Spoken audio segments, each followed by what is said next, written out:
I want to take a bit of time this afternoon to talk about why it can feel so difficult for men to be vulnerable or to open up about feelings, particularly difficult emotions, emotions that come with a lot of fear.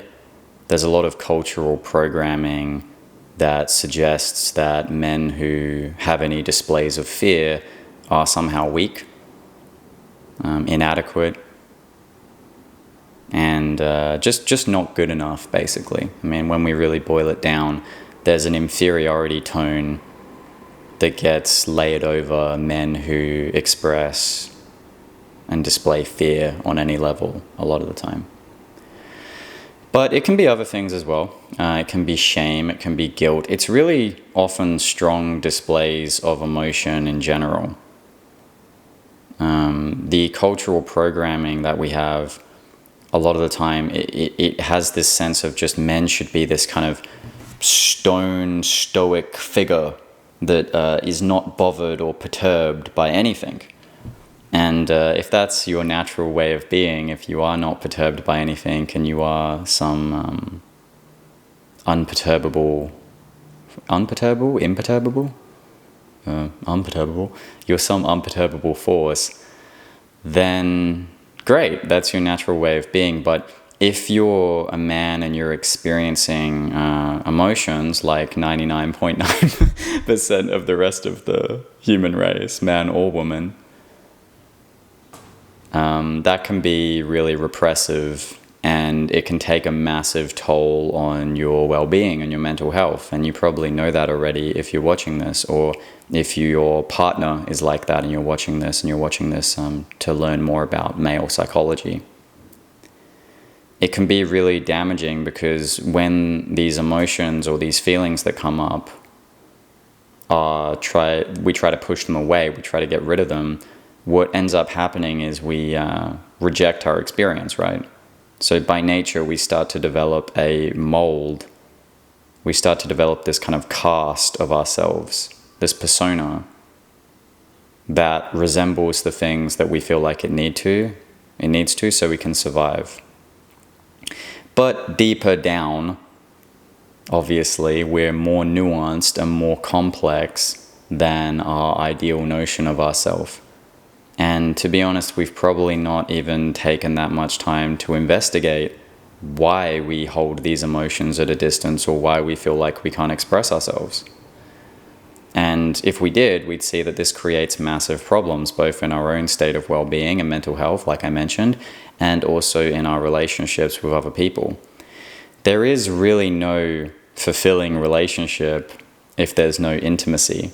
And there really is no intimacy if the relationship doesn't have honesty. And this is really a video about honesty, right? Being able to express what comes up, being able to, at the very least, just experience what comes up and what moves through you organically is about honesty. It's not about what emotions are wrong or right, or if this is good or bad, or it has nothing to do with that. This is simply just about being honest about what comes up. We don't have control over what we feel all the time. We have control over how we respond to it,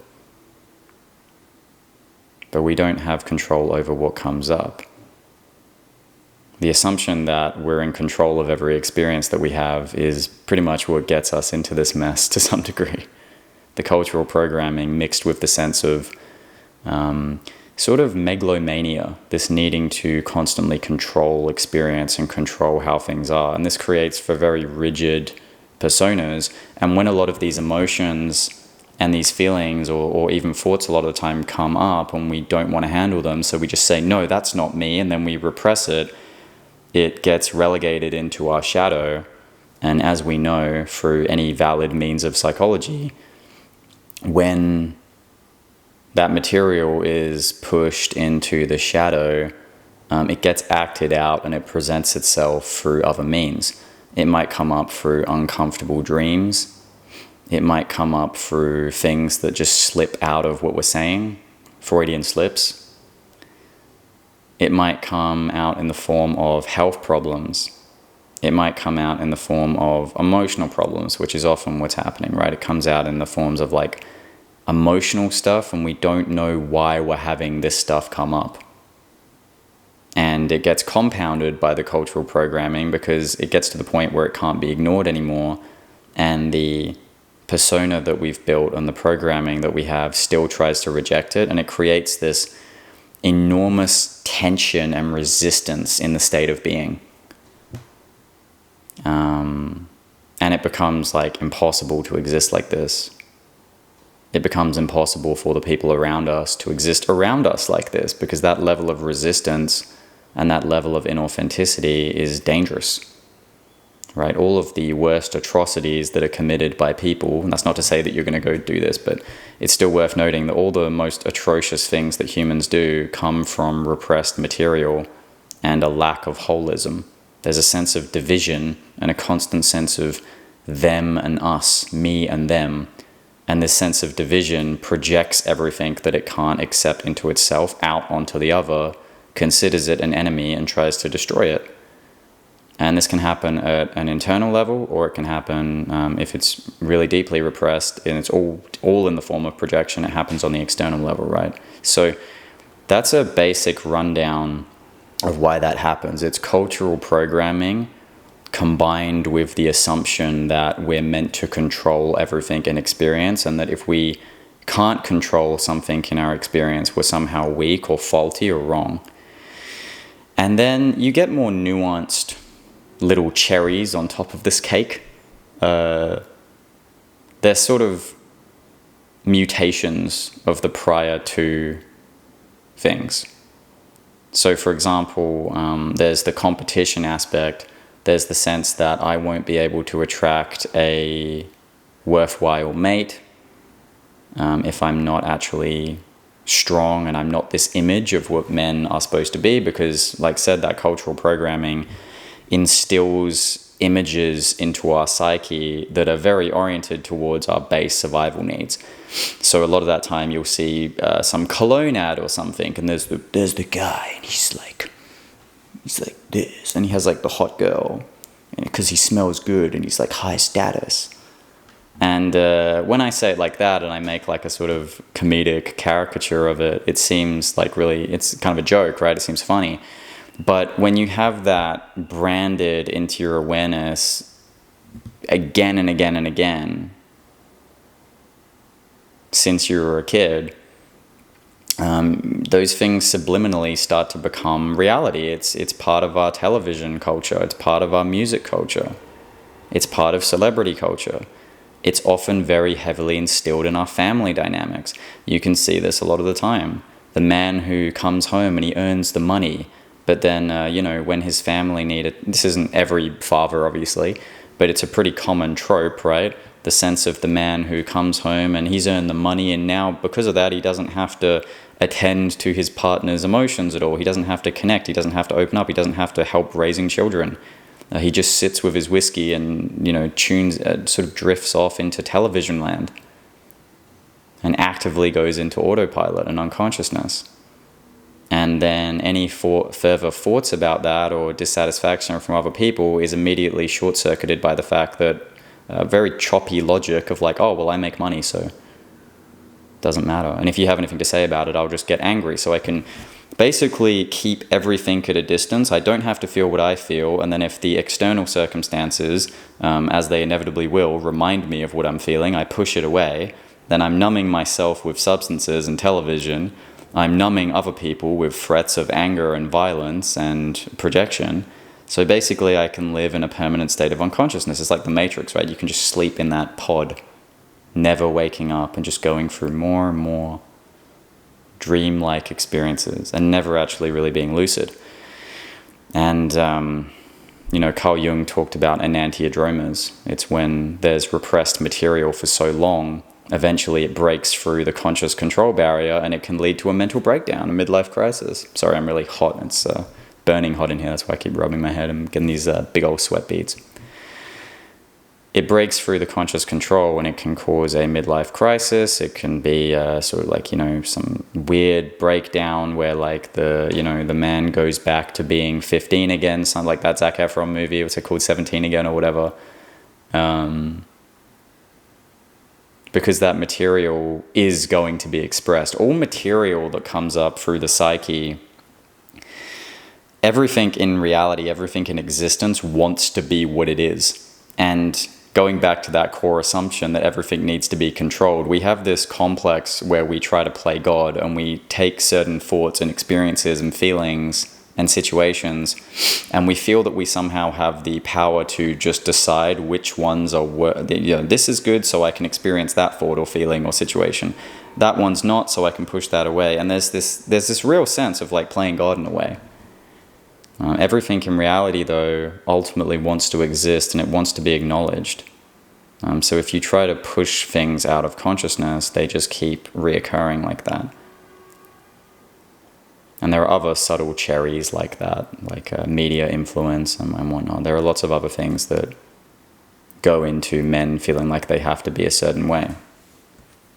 Competitiveness, whatever. Not being able to have the living that I want. And deeper down, these emotions actually go into really there's really deep waters underneath this bridge. It leads back down to fundamental feelings of isolation, feelings that I might always be alone, feelings that I might always be, picked on by other people. That can be another cherry here. We might have actually just experienced some sort of abuse or trauma, whether it's from caregivers or peers at school or whatever, some religious authority, whatever it was. And those parts of us that were expressing naturally were so wounded that these protector parts decided, I'm never ever going to be in that position again. And this happens unconsciously. And some of that material can be forgotten or repressed simply just because we're not, we're so identified with the aspect of us that's a protector, this shell, that we're never really in touch with our inner selves or what's going on underneath. And men can feel like this deep down a lot of the time. And you can see this, right?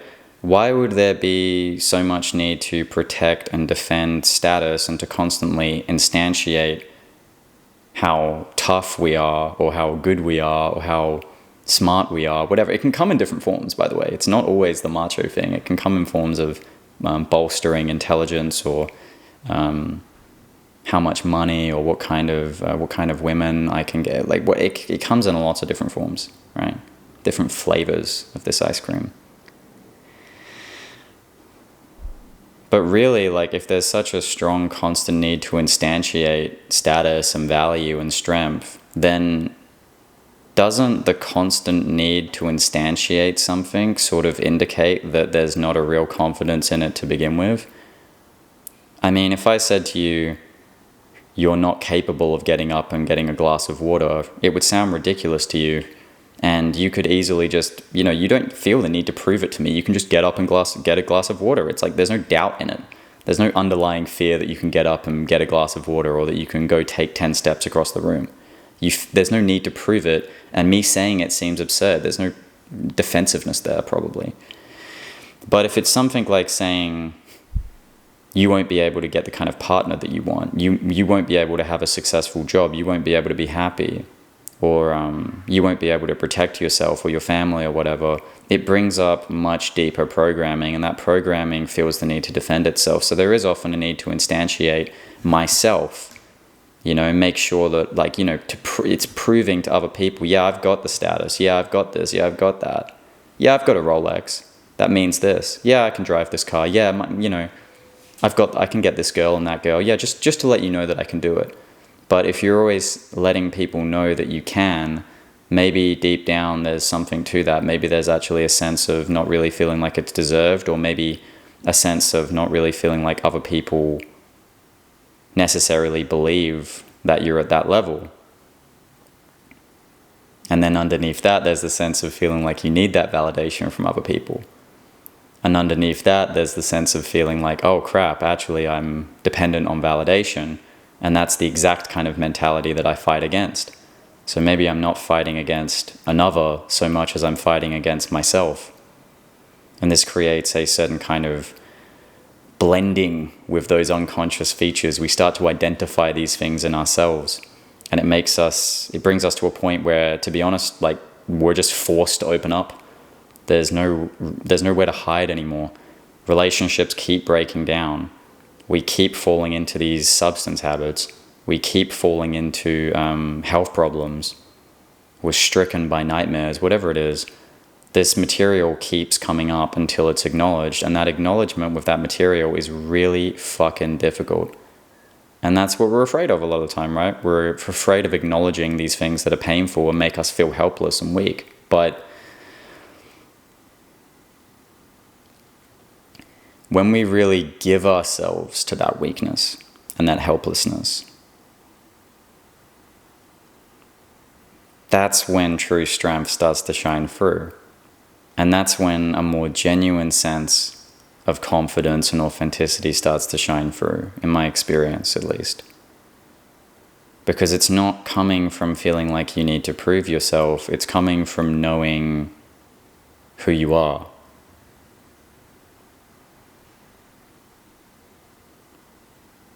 Right? And that knowing is something that can't be taken away from you. That's something that can't be pulled out from underneath you, because it's so intrinsic to your very being and to your very core. And that comes with integrating as much of ourselves as we need to, everything that comes up.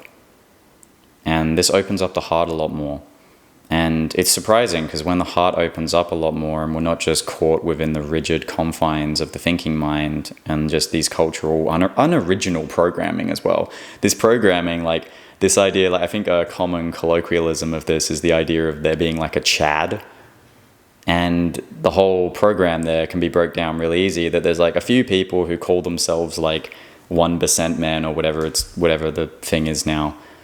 And it's like, yeah, these are the guys who are at the top. Yeah, they're awesome. And that, you know, like we're like the ones where, you know, we got the big muscles and this or that. And we're going to prove it to you by brandishing it all over social media and all over here and all over there. And only wearing tank tops, even in like -6-degree weather, literally freezing in a tank top. And then there's everyone else who's aspiring to get to that level, which creates a nice, lucrative business, by the way. Because then you can keep people on that hamster wheel forever. It's not done consciously a lot of the time.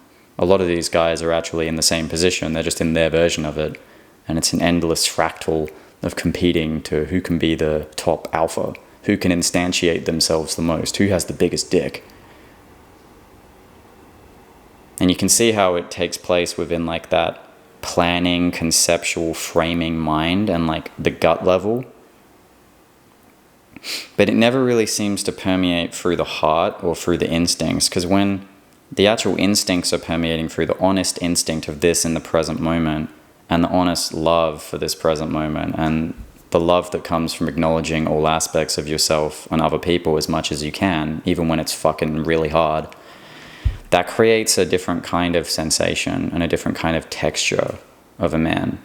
It's the kind of texture of being authentic and being strong from a core place and not feeling like it always needs to be proved or instantiated. It's more loving, it's more compassionate, it's more open, and it's also more firm in a lot of ways. If something always needs to be proven, it's not really firm. That's pride. When we go beyond pride into courage, it's self-generating. It's an endogenous kind of confidence. It comes from within. It's self-manufactured just by the nature of being who you are. And the strange thing is, from that place, the kinds of people that you can attract into your life, both romantically and platonically, the kinds of situations that you can attract, the ways that you can find to make money, the creative endeavors, and just your own well-being is all improved. Just from that sense of letting go of all that programming and that constant need to control and compete. And that's why men find it so difficult to be vulnerable, though, because of all the fear that's associated with letting go of that. There's this idea that holding on and grasping is the way. might makes right. There's that Vince Lombardi quote. What does he say? It's winning isn't everything. Winning is the only thing. It's just always being, and and there's nothing wrong with being competitive in and of itself, but when it's tied up into our identity structures, like it often is, that's when it starts to become so pernicious and toxic a lot of the time. And I don't need to remind you of how common this is. 5 people might see this video, but if 5 people see this video and they recognize it, and they really heed what's being said, and you can hear this with your heart, I'd be really happy with that, because there's so much material out there that's just propagating this agenda of having to be a certain kind of man that, a lot of it's just gross, and it would be good. It's good for there to be some counterbalance of it. And this is just one opinion, and it's not me saying it's like I've completely opened my heart. It's like enlightened sage. It's none of that. I have my own status bullshit that comes up and stuff that annoys me. And to be honest, I'm only really speaking to you about this from a position of that causing me so much pain and discomfort that I felt like I was forced to let a lot of it go, and still am. Right? Probably doesn't hurt that naturally my psyche is more effeminate anyway, but nevertheless, I have that experience as well. So yeah, that's going to be everything today. That's why men are often so afraid to open up and be vulnerable. It's because of a deep-seated sense of fear of feeling certain emotions, and the culturally instilled sense of being weak, not good enough, and constantly needing to control everything. And this creates a perpetual resistance cycle that feeds off of itself. Like we gave earlier of that example, it uses anger and coercion or whatever else to push everyone else away. It exists entirely in a state of duality and projection. It often very much likes the victim narrative, funny enough. Even though if you spoke to a Chad, he'd probably talk down on victims, the victim narrative, the whole like red pill idea. But deep down, like, that is a victim mentality, right? It's that like all the other problems are not from me, and I take responsibility for myself. But it's like you also reject 70% of your experience. That's not responsibility. That's running away, right? Speaking to myself here as much as anyone else. Don't take it as if you were taking it as an insult or a call out, or you were feeling some need to project something onto me, it would be a good indicator that you're operating in this reality. As per what we said, right? That's how shadow works. It often comes out in forms of wanting to project when something gets too real. There are some thoughts. There are some relative personal thoughts and opinions on the matter of men and vulnerability. Thank you for everyone who's reached out recently for coaching. Really appreciate that. Thank you for PayPal donations. Thank you for the new subscribers, likes, and comments on the videos, all that. I really appreciate it. I appreciate you subscribing if you haven't already to the channel, liking this video, sharing this to anyone you feel like might get value out of it, and commenting because it helps the algorithm churn things. I hope you're having a beautiful day, and I will see you very soon. Bye-bye.